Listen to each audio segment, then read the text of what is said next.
videocast Banca do Futuro, uma iniciativa do Jornal de Negócios onde debatemos as tendências do setor financeiro e que é inserida na conferência com o mesmo nome.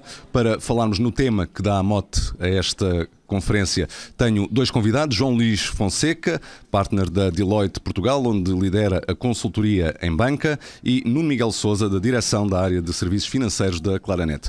Obrigado a ambos por terem aceitado o convite do Negócios para esta nossa conversa. Nuno, eu começava por si e pela expressão que dá o lema a esta iniciativa. Quando falamos em Banca do Futuro, do que é que estamos exatamente a falar? Estamos a olhar um pouco para a evolução do que é que foram os serviços, ou que serão os serviços financeiros. Cada vez mais o que nós notamos é que um banco é uma relação muito próxima com, obviamente, com o indivíduo. Sendo assim, existe todos os dias, ou eu diria quase, não digo todas as horas, mas muitas vezes ao dia, existe uma pequena consulta ou uma pequena utilização de um serviço financeiro. E dito isto, cada vez mais essa conexão faz com que exista a necessidade de evoluir os serviços.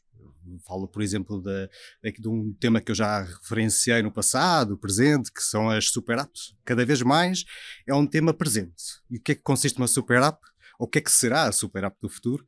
É centralizar um conjunto de serviços financeiros e permitir com que o utilizador dessa própria app possa consultar não só os seus extratos, a sua informação financeira, mas também poder comprar serviços exteriores ou ligado a terceiros, por exemplo, como seguros ou como outros tipos de soluções, que possam permitir, obviamente, aqui um acesso mais abrangente a um conjunto de serviços globais. João, quando olhamos para este tema da Banca do Futuro, quais são os principais desafios que o setor financeiro tem pela frente no que diz respeito a esta questão? Certo.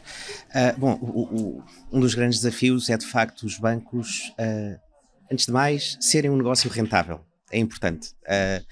Não são organizações, digamos, non-profitable, portanto têm que ter um negócio rentável. Depois, naturalmente, para se conseguir isso, a verdade é que há que acompanhar os desafios, e quando falamos de Banca do Futuro, os desafios surgem todos os dias. Muito agora na ótica tecnológica, e portanto esse é um desafio, digamos, presente no dia-a-dia dos bancos, não só numa ótica da eficiência, para, enfim, prestar melhor serviço, eventualmente com maior eficácia e eficiência, mas também na ótica da qualidade do serviço ao cliente. E portanto isso é um desafio de todos os dias. A banca é das indústrias mais antigas do mundo. O primeiro banco nasceu no século XV e ainda tem as portas abertas. Também não é um negócio que tenha sido disrompido, como outras indústrias o foram.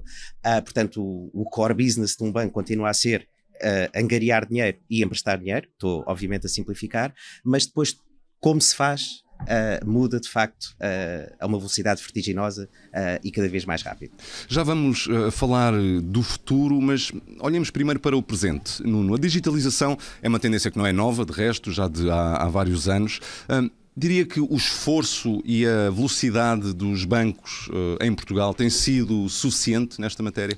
Eu creio que tem havido investimentos. Acho que há claras, se olharmos um bocadinho para a concorrência ou para o âmbito do que existe atualmente no mercado financeiro português, existem claramente alguns bancos que se destacam por a diferença e por marcar uma tendência. Claramente isso é um pouco notável.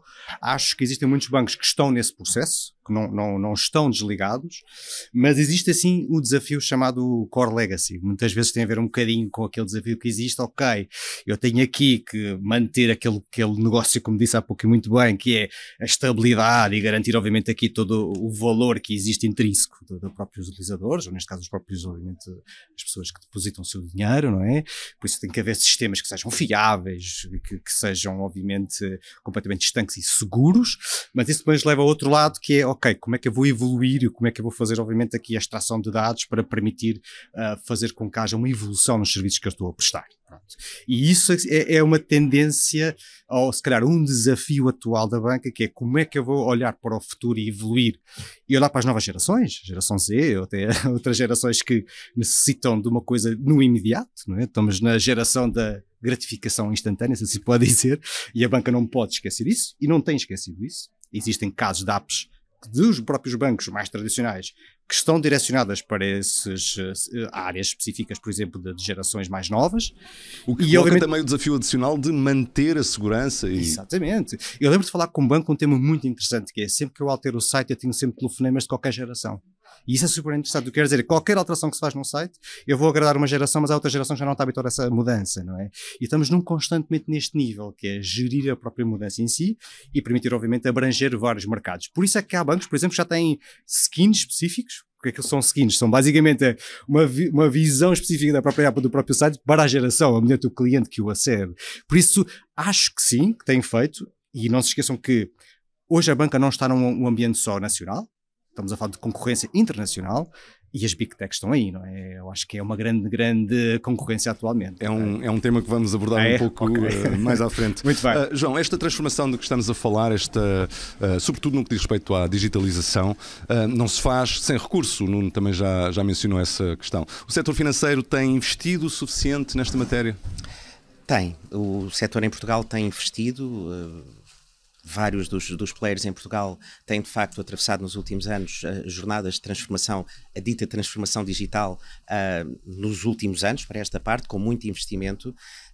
Claro, eu deixo sempre uma nota que aqui o tamanho importa, ou seja, nós não estamos sozinhos no mercado global e claro que a escala de um banco nos Estados Unidos ou na Europa é diferente de um banco de raiz portuguesa, embora bancos com raízes portuguesas sejam cada vez menos. Ainda e, portanto, há poucos meses vimos cair um banco que para a dimensão dos Estados Unidos era um banco pequeno, mas tinha muito maior dimensão do que muitos bancos. Exatamente, é um exemplo, brutal. E, portanto, nesse sentido, acho que os investimentos em Portugal têm acontecido dentro daquilo que é de facto o nosso contexto e também o contexto dos bancos. Deixo só uma nota que me parece que esses investimentos continuam, eu diria, numa ótica do cliente, diferentemente distribuídos pelos vários segmentos de cliente. Eu costumo dizer muito que se vê, também é a parte mais visível, mas que se vê muito investimento na parte da digitalização para os clientes como nós, individuais, mas acho que há um caminho longo a fazer na parte das empresas, não só em Portugal, na parte corporativa, na parte das pequenas e médias empresas. Acho que esse é um investimento que já começou, naturalmente, mas tem mais caminho para fazer. Até porque é uma parte que é mais complexa pela própria natureza do negócio do que a relação com o cliente de retalho, vamos dizer assim. João, continuo consigo para lhe perguntar o seguinte: podemos olhar para esta transformação, para a digitalização e para toda esta transformação da banca do futuro também ao mesmo tempo como um fator de rentabilidade das próprias instituições? Sem dúvida. Eu falei há pouco que a parte da digitalização, um dos grandes objetivos é a eficiência interna. Desde os últimos provavelmente 20 a 30 anos, todos os avanços tecnológicos que têm havido permitem atacar em duas frentes. A frente da eficiência interna e, portanto, diretamente trazendo mais retorno aos bancos e também na parte da qualidade do serviço ao cliente. Mas, claramente, a parte da eficiência, dando, mais uma vez, instanciando em algo concreto. Agora fala-se muito do GenAI, suponho que iremos falar nisso um bocadinho mais para a frente, mas sem falar muito, claro que não é claro, mas se calhar os casos mais evidentes neste momento de uso do GenAI acabam por começar precisamente pela eficiência interna. E, portanto, esse é um caminho que nunca para. É sempre fazer mais com menos. Para quem nos segue e não está a conhecer a sigla, estamos a falar de inteligência artificial generativa, daí a expressão que o João usou. E isto leva-me já, Nuno, a perguntar-lhe se a inteligência artificial, ou antes, que papel é que a inteligência artificial pode ter, ou até já tem, no setor financeiro? A Generative AI já tem algum papel, apesar de agora haver esta tendência específica que é a GenAI, não é?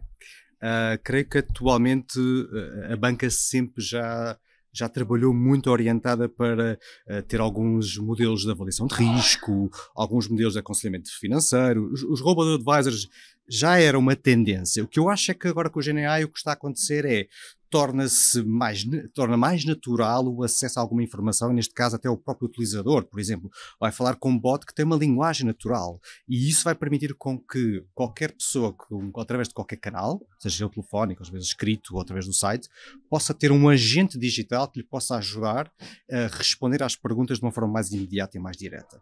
O que é que acontece muitas vezes? Muitas vezes existem algumas necessidades específicas que o utilizador tem que ligar para um call center para depois ter acesso à sua própria conta, depois poder fazer algum aconselhamento, todo esse processo, se calhar, vai ser muito mais rápido através de um acesso a um bot específico que já está integrado na sua própria, por exemplo, acesso à sua própria conta, que já sabe, já o conhece, que já o diz, ok, já sei, você tem estas tendências e que pode ter aqui alguns produtos. Por exemplo, se recebe um valor de X, já pode indicar que pode ter o cartão de crédito Y.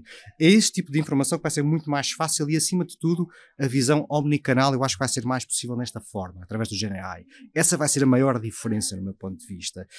Pois, obviamente, existe a questão dos 24%, não é? Um bocadinho diferente hoje em dia ligar para um call center e falar com uma pessoa às 3 da manhã com uma necessidade do que falar com um bot que tem uma informação logo imediata que te possa responder de uma forma mais rápida. Essa será uma das grandes diferenças que nós vamos ter com a utilização. Há casos de uso já atualmente e eu creio que, tendo em conta a quantidade de dados que existem, vamos ter, se calhar, nos próximos futuros anos, se calhar nos próximos 2, 3 anos, muitos casos de uso muito específicos que vão ajudar não só a eficiência interna do próprio banco, como estamos a falar há pouco, eu acho que isso é um dos pontos importantíssimos, porque se calhar vai ser mais fácil agregar a informação, com sistemas antigos, sistemas legacy, como falámos há pouco, não é? Sistemas mais recentes, e também dar essa informação de uma forma mais rápida ao próprio utilizador final. Okay? Eu vejo essa visão. Antevê um futuro, no fundo é uma pergunta para ambos, mas continuo consigo. Antevê um futuro em que possa haver interações entre um cliente de um banco e a instituição financeira que dispensem por completo uma intervenção humana? Eu ainda não estou certo disso, porque eu acho que, como falámos há pouco, falamos de várias gerações. A questão empresarial, como disse muito bem há pouco o meu colega, é ainda muito específica. Acho que vai haver sempre a necessidade de haver uma interação humana, no final. Nem que seja para a validação final, ou pelo menos ter a garantia. Falávamos há muito pouco noutro fórum, a questão, por exemplo, de ok, posso fazer um crédito à habitação, posso fazer como já chegar a um ponto em que eu vou ter que fazer uma escritura física, né? Eu gosto que está lá no sítio local e vou ter que haver interação humana. Eu acho que há espaço para eficiência. Eu não acredito que o balcão seja o futuro, mas vai haver sempre espaço para ver balcão. Há sempre algumas necessidades específicas de acompanhamento, nem que seja de uma visão global de aconselhamento. Eu acho que estamos aqui a falar muito de uma forma narrow, quer dizer, é muito focada em algumas necessidades pontuais. Se depois, quando é necessário fazer uma avaliação global de todo o património, por exemplo, aí o fator humano vai ser necessário, sem dúvida nenhuma. João, a sua visão sobre este tema, antevê esse futuro em que possa ser possível, pelo menos nas operações menos complexas, vamos dizer assim, nos casos mais simples, que possa haver interações que dispensem o fator humano? Vamos ver, nas operações menos complexas isso já acontece. Sim. Eu hoje peço um cartão ou peço mesmo um crédito pessoal que já esteja pré-aprovado, consigo fazer através da app. Portanto, para um conjunto grande das operações mais diárias, e mais uma vez, para o segmento dos individuais, já existe uma série de casos em que se fazem totalmente Sim, quando eu disse mais simples, também não estava a pensar nessas certo. Tão simples. As outras, partilho aqui da opinião do Nuno, acho que o fator humano, o relacionamento... Vamos lá ver, o negócio do banco também é um negócio de confiança e, portanto, embora se calhar hoje, e falava nisto há uns dias com uma pessoa de um banco, talvez a pergunta mais difícil do banco responder é: o que é que faz com que um cliente me escolha a mim, enquanto banco, em vez de entrar na porta do lado? Esta pergunta é muito difícil de responder. Todos têm uma resposta, naturalmente, óbvia e imediata. Comercial, direta e imediata. Mas quando se faz uma introspeção maior, de facto, a diferenciação é complexa, é difícil. Estamos num espaço cada vez mais comoditizado em termos da banca e, portanto, há que encontrar com criatividade todos os pequenos pormenores que fazem a que uma pessoa, eu prefiro, seja por causa da relação humana, seja por causa dos canais digitais, seja por causa da inteligência artificial que me proporciona aconselhamentos muito interessantes, eu prefiro trabalhar com esta instituição. Portanto, acho que vai ser a chave no futuro. E a transformação tecnológica, como diz, pode contribuir para essa diferenciação? É crucial, é crucial. Claro que o fator humano é importantíssimo, quer dizer, sobretudo na parte de liderança, gestão de um banco, é o que pode fazer a diferença, mas a tecnologia neste momento é inevitável para fazer essa diferenciação. Esta manhã mesmo, um CEO de um dos maiores bancos portugueses contou publicamente um episódio que representa ou que simboliza de alguma forma bem tudo o que estamos a falar, que foi ele perante um encontro com funcionários da instituição que lidera, fez um discurso e no fim do discurso disse: tudo o que acabaram de ouvir foi escrito pelo ChatGPT. E as pessoas não deram por nada enquanto ele falava, não é? Mas aconteceu isso. João, continuo consigo. A par da inteligência artificial, tem-se falado também muito nos últimos anos, com casos concretos de ataques, da questão da cibersegurança. É uma vertente importante, claro, também muito importante, ligada à tecnologia. Os bancos, pela própria natureza do negócio, são alvos muito apetecíveis de ataques. Diria que neste aspecto a Banca Nacional está preparada para lidar com o mundo tal como ele existe em 2023? A resposta é estar tão preparada quanto possível. Ou seja, está preparada até que surja um ataque, seja na Banca Nacional, seja na Banca Internacional, que é novo e não se estivesse preparado. Uma nota, de facto as evoluções tecnológicas, isto vai acumulando, ou seja, as questões da inteligência artificial ou do Generative AI vai-se acumulando a todas as outras, portanto, tendências e evoluções que já existiram. E digo isto porque também na questão do risco do cybercrime, de facto a inteligência artificial tem o reverso da medalha e vai permitir, digamos, a possibilidade de fraudes tecnológicas muito mais avançadas. Porque não nos podemos esquecer que a inteligência artificial também pode ser usada por quem tem intenções... Claro. Portanto, é facílimo. Hoje em dia, um adolescente ou uma criança sabe tirar uma fotografia a uma pessoa e pô-la a falar com a sua voz, com o texto que ela disser. Agora imagine isto a falar com um contact center em que pode haver aqui uma fraude relativamente à identidade. Portanto, todas as novas tecnologias e inteligência artificial vão também pôr aqui desafios muito sérios relativamente à cibersegurança. E só para dar um outro exemplo, este está um bocadinho mais longe, mas não muito, a computação quântica, é sabido, vai, entre aspas, tornar obsoletos todos os sistemas de segurança que temos. Eu quando digo não está muito perto, se calhar estamos a falar ainda desta década, portanto também não é uma coisa de ficção científica, e isso vai só obrigar à reformulação de todo o sistema de segurança, todo o paradigma que existe para a segurança informática. Portanto, temos muita coisa para falar nos próximos anos. No contacto que vai tendo com o setor, nota essa preocupação diária da cibersegurança? É constante. Não há nenhuma conversa com a parte da segurança que não surge. Veja, a parte do cibercrime, nós falamos do cibercrime se calhar há 20 anos atrás, não é o cibercrime de hoje em dia. O cibercrime é uma indústria. Falamos de trilhões de dólares, há quem estima à volta de 3 trilhões de dólares, o que quer dizer é que envolve muito dinheiro, há muitos profissionais, neste caso do black hacking, associados e que têm como negócio isso, e claro, toda a indústria, neste caso financeira, tem essa preocupação sempre em mente. E eu acho que não só a indústria, mas também, por exemplo, os reguladores. Eu dou-lhe o exemplo, por exemplo, do DORA, que vai ser uma legislação que vai estar em vigor não no próximo ano, mas em princípio 25 vai entrar e vai ser, por exemplo, uma obrigação que vai existir no sentido de os bancos estarem preparados para responder a todas os ciberataques. O que é que o DORA, e assim se calhar eu vou explicar o que é a própria dominação, chama-se Digital Operation Resilience Act, define. É uma legislação específica europeia, para ver que a Europa também está preocupada com o tema. Está preocupada com o risco sistémico. Isso é o problema. Antigamente falava-se do risco sistémico só a questão financeira, hoje em dia o risco sistémico pode ser vir, obviamente, um ciberataque. E dito isto, o que é que essa legislação vem preparar?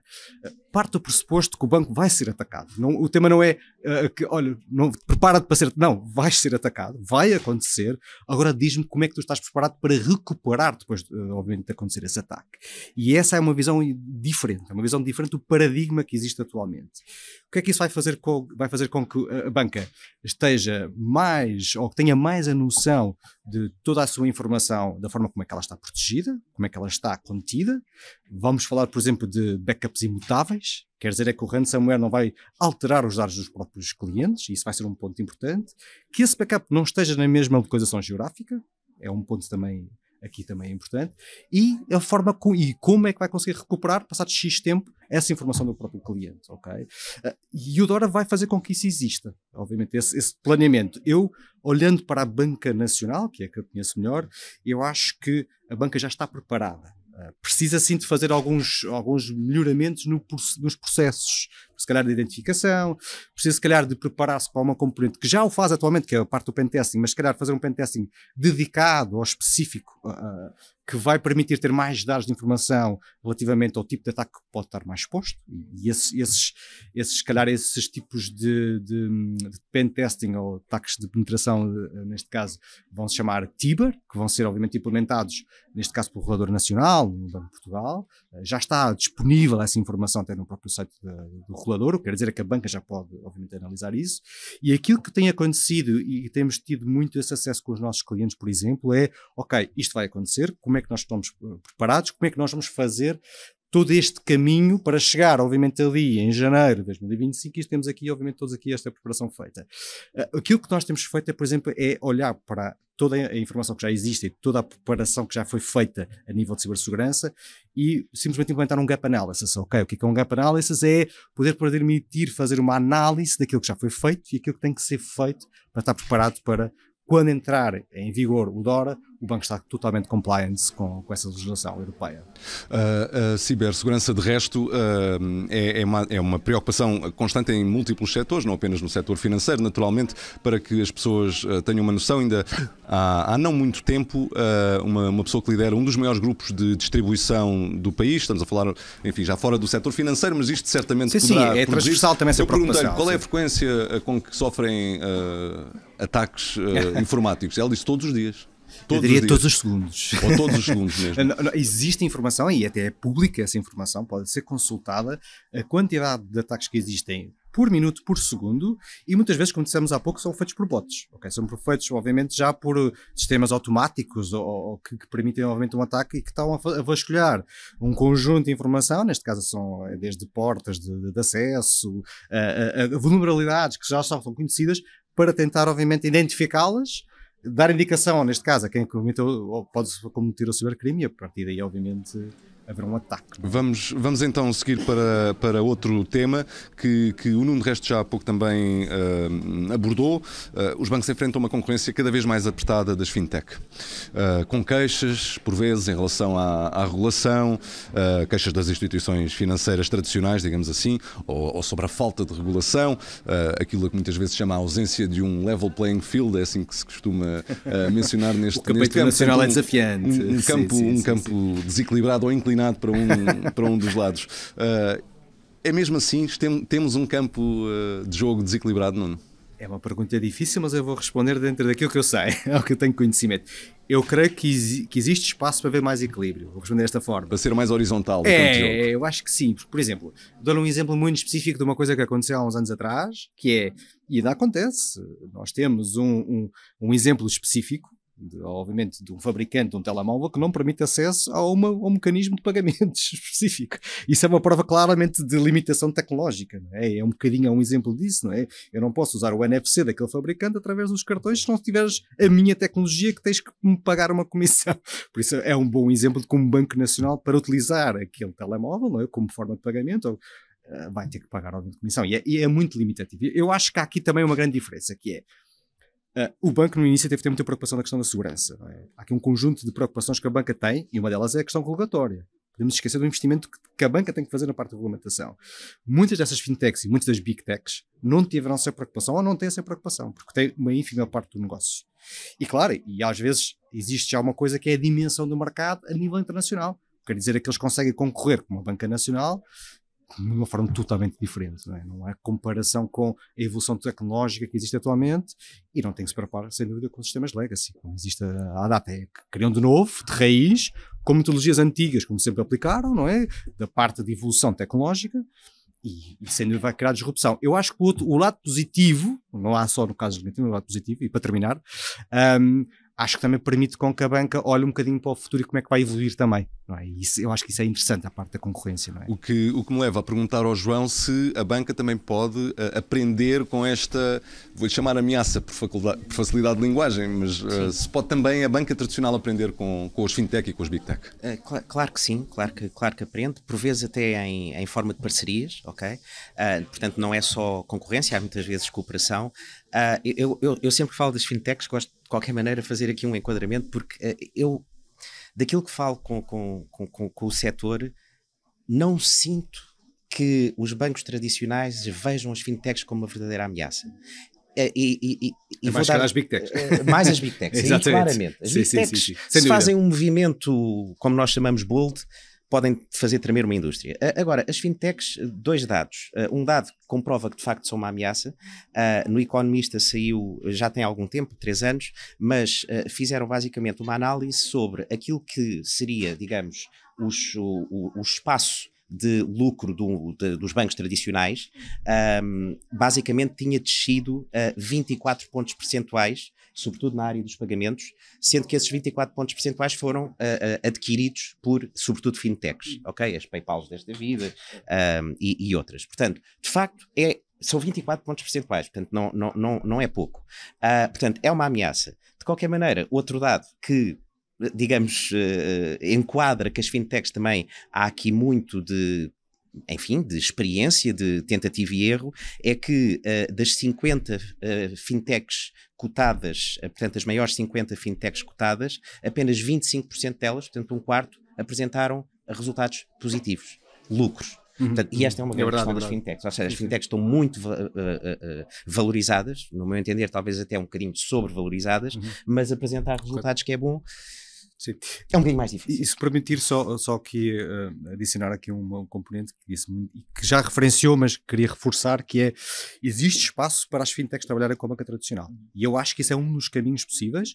E eu vejo isso. Há fintechs que têm um produto específico ou uma solução específica e o mercado não é, se calhar, business to consumer, é B2B, é fornecer esse serviço para o próprio banco, porque tem, obviamente, uma capilaridade maior com a sua rede de clientes e a partir daí fornecer esse serviço. Existe já muitos casos de fintechs que já perceberam isso e que estão, obviamente, a trabalhar com a banca tradicional, e eu acho que é um espaço muito interessante para evoluir no nível de serviços. João mencionou também a questão das Big Tech, claro que são um tipo de ameaça completamente diferente pela dimensão que têm. Vivemos numa economia global, o sistema financeiro também não escapa a essa realidade, e o sistema financeiro português em particular teria capacidade de resistir se uma dessas Big Tech decidisse avançar. Vamos ver, o sistema financeiro e a estabilidade do sistema financeiro, sou um crente que estará assegurado pela regulação, não só pelo Banco de Portugal, mas pelo Banco Central Europeu e por aí fora. Portanto, enquanto estabilidade do sistema está garantida. Agora, enquanto um player, se uma Apple avança ou uma Google avança, de facto, pelo mercado financeiro dentro, aí não é uma questão do nosso mercado português, é uma questão global e de facto o ataque pode ser muito sério. Só para termos mais uma vez a noção dos números. No top 10 das valorizações bolsistas, portanto no market cap, como nós costumamos dizer, o top 10 é composto por 6 empresas tecnológicas e 4 de outros setores. Não há um único banco. O primeiro banco, até nem é um banco, é a Visa, que é uma instituição de pagamentos, e surge em 11º lugar. Portanto, se nós virmos os revenues desses 6 grandes, estamos a falar das Microsofts, das Apples e por aí fora, equivale aos revenues dos 900 maiores bancos. As 6 maiores Big Techs equivalem aos revenues de 900 maiores bancos. Portanto, é uma escala global que extravasa de uma ordem de grandeza totalmente diferente. Agora, também não sei, pelo menos não me é óbvio, mas se tivéssemos uma bola de cristal não estaríamos aqui, não me parece óbvio que haja uma vontade, pelo menos assim visível, de uma entrada de leão de uma Big Tech neste espaço. Pode acontecer, mas... É muito específico. Pagamentos, por exemplo. Cartão de crédito. Eu acho que eles estão a olhar para uma parte do negócio. Para nichos dentro do negócio. É um nicho. Por exemplo, nós não podemos prever o futuro, mas não podemos esquecer, por exemplo, há um conjunto de serviços que a banca tradicional ainda continua a ter no seu core, e não existe backpacks nesse sentido. Agora, que é uma fatia interessante e que, obviamente, tira margem ao negócio, sem dúvida. E eu acho que o grande problema é esse. Já são, obviamente, margens de negócio antigamente mais baixas, e neste momento retirar esse mercado específico, por exemplo, de pagamentos, é perder receita. Não é? Claro. Gostava também de ouvir a vossa opinião, começando por si, Nuno, com uma outra questão que está ligada a tudo isto, vem de mão dada com ela, mas não é exatamente a tecnologia, que é, ao falar da banca do futuro, também, de alguma forma, falamos não da tecnologia como único aspecto da banca do futuro. O que é que eu quero dizer com isto? Há aqui também questões éticas ligadas à tecnologia usada nos serviços financeiros. Como é que olha para Eu acho que sim, essa preocupação está presente constantemente. A banca, nos últimos anos, tem tido uma preocupação a ser muito customer-centric. Eu sei que tu usar um estrangeirismo, vou tentar realmente dizer isto em português, que é ser mais centrada no cliente. Obviamente, qualquer instituição financeira tem um objetivo final de dar lucro, mas de dar lucro através de um cliente satisfeito. Ok, é essa a visão que eu tenho tido ao longo dos anos que tenho falado com a banca, e tenho sentido muito essa preocupação que existe cada vez mais dessa forma. E sem dúvida que a parte ética está lá. O que eu quero dizer com isso é só o facto de haver a preocupação da adaptação à realidade do mercado, neste caso à geração, que é como falámos um bocadinho há pouco ao início, também está intrínseca um bocadinho a questão da ética em si.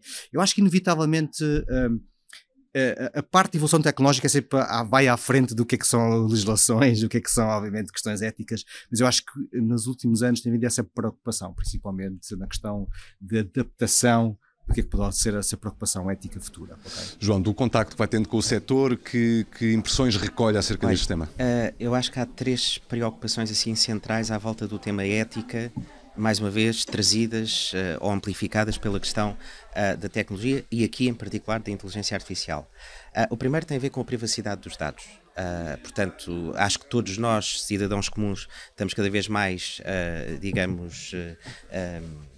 profissionais naquilo que toca a percebermos a importância da confidencialidade da informação, mas isto é um tema porque, de facto, todos os modelos de inteligência artificial precisam de dados para trabalhar e, portanto, as questões de ética, de como é que a nossa informação, os pagamentos que eu fiz, os créditos que eu tenho, são, de facto, utilizados, é uma questão que eu vejo com bastante preocupação ser focada.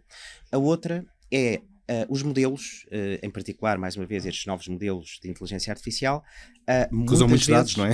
Usam muitos dados e muitas vezes tomam decisões que são chamadas enviesadas. Enviesadas no sentido, não é que elas não tenham um rigor do ponto de vista do resultado. Chamamos as criativas, não é? Sim, mas por exemplo, uma questão muito concreta, dar crédito, a concessão de crédito. Nós podemos ter um algoritmo maravilhoso, mas que de repente esteja a penalizar uma franja da população. Okay? Seja por questões raciais, seja por questões demográficas, seja por questões socioeconómicas. Quer dizer, é um tema que se tem que pensar. Claro que a atribuição de crédito tem tudo isto em conta, mas os bancos têm também um papel na sociedade. E o terceiro, muito relacionado com este, tem a ver com a capacidade de explicar o que é que os modelos de inteligência artificial fazem e decidem. Ou seja, mais uma vez no exemplo da concessão de crédito, eu não posso dizer a um cliente, nem o regulador aceita, que eu não dei um determinado crédito a um cliente só porque o meu modelo de inteligência artificial assim o determinou. Esse modelo tem que ser explicável, tem que saber que variáveis é que teve em conta, o que é que pesou, o que é que não pesou. E mais uma vez, felizmente, temos uma regulação que exige isso para a proteção do cliente bancário. Porque senão seria muito fácil darmos totalmente autonomia aos algoritmos e eles decidiriam claramente melhor do ponto de vista, se calhar, de risco, mas sem que a gente conseguisse explicar o porquê dos resultados.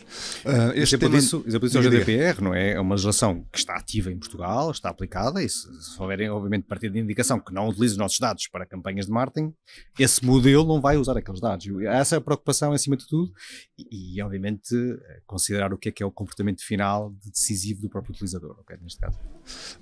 João Luís Fonseca, também gostava de lhe perguntar o seguinte: todo este tema da transformação na banca e, sobretudo, a transformação digital, é disso que estamos a falar quando falamos de banca do futuro, também implica a continuação de uma tendência que de resto não é nova, que é a da redução dos contactos humanos, dos balcões, vamos dizer assim. Essa tendência, será que em Portugal já atingimos um planalto, digamos assim, de diminuição? Ela irá inexoravelmente continuar à medida que os tempos avançam?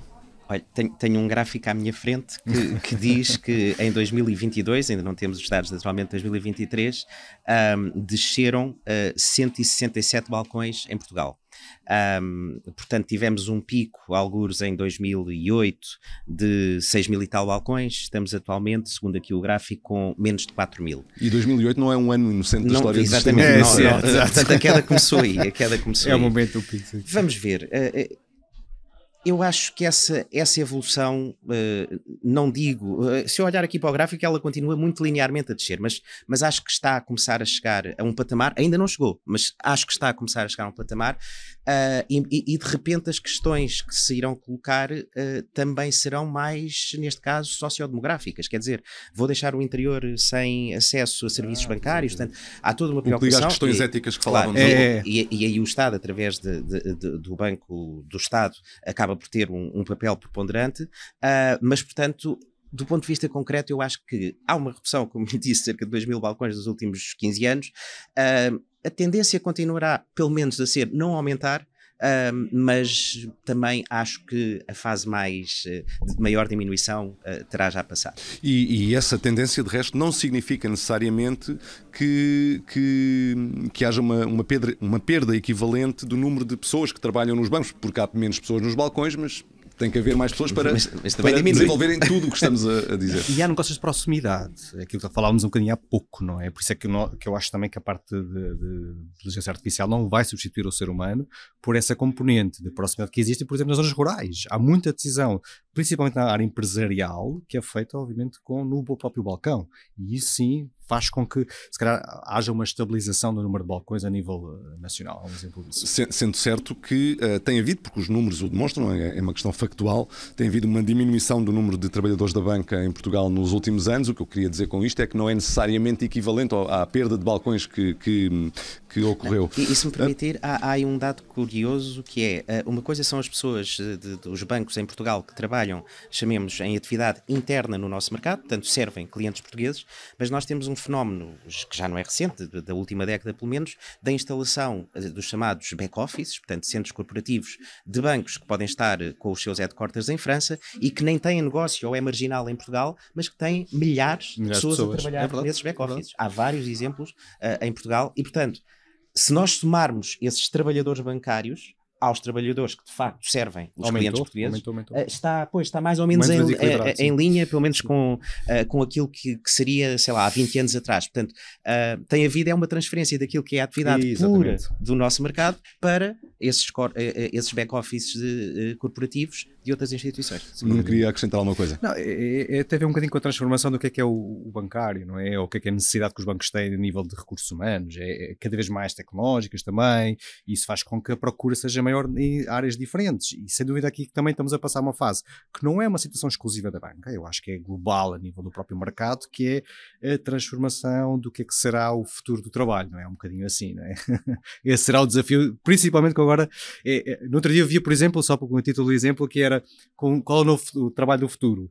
É saber perguntar à Generation AI quais são as perguntas corretas, não é? O prompt engineering, esse vai ser o novo papel do futuro, que é saber como é que eu vou trabalhar com a inteligência artificial para me ajudar a responder aos desafios do futuro, um pouco assim. Certo.